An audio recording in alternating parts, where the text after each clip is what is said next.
Target PKR. ఎందుకంటే 6 గ్యారంటీలు అమలు చెయ్యాలని రోజు ప్రెస్ మీట్లు పెట్టి ప్రశ్నించినందుకు, హుజూరాబాద్ నియోజకవర్గంలో మండలాల పెంపు కొరకు ప్రశ్నించినందుకు, హుజూరాబాద్ నియోజకవర్గంలో ఉన్న అన్ని బస్టాండుల కోసం అభివృద్ధి నిధులు కేటాయించాలని డిమాండ్ చేసినందుకు, హుజూరాబాద్ మరియు జమ్మికుంటలో స్టేడియం కోసం నిధులు కేటాయించాలని డిమాండ్ చేసినందుకు, హుజూరాబాద్ నియోజకవర్గ ప్రభుత్వ హాస్పిటల్స్ లో మెరుగైన వైద్యం కోసం ప్రశ్నించినందుకు, హుజూరాబాద్ నియోజకవర్గ విద్యార్థుల సమస్యలపై జెడ్పీ ఆఫీసులో ప్రశ్నించినందుకు, మా హుజూరాబాద్ నియోజకవర్గ నేతన్న తయారు చేసిన వస్త్రాలను ప్రభుత్వం కొనుగోలు చేయాలని ప్రశ్నించినందుకు,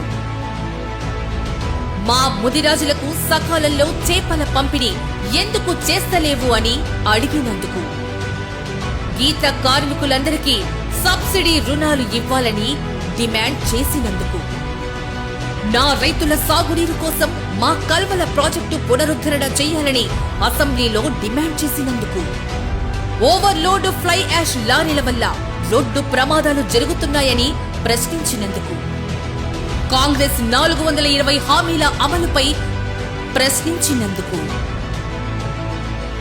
ఆటో డ్రైవర్ల సమస్యలపై ప్రశ్నించినందుకు,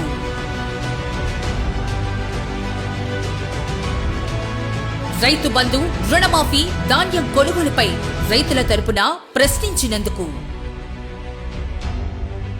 గురుకుల పాఠశాలల్లో విద్యార్థులు ఫుడ్ పాయిజన్ పై ప్రశ్నించినందుకు,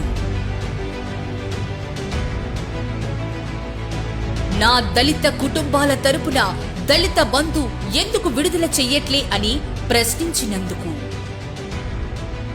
అందుకే ఇప్పుడు 2 పార్టీల టార్గెట్ కౌశిక్ రెడ్డి. తెలంగాణ ప్రజలు చైతన్యవంతులు. కాంగ్రెస్, బీజేపీ కలిసి చేస్తున్న చిల్లర రాజకీయాలను అన్ని గమనిస్తున్నారు. ఈ 2 జాతీయ పార్టీలకు ప్రజలు తగిన బుద్ధి చెప్పడం ఖాయం.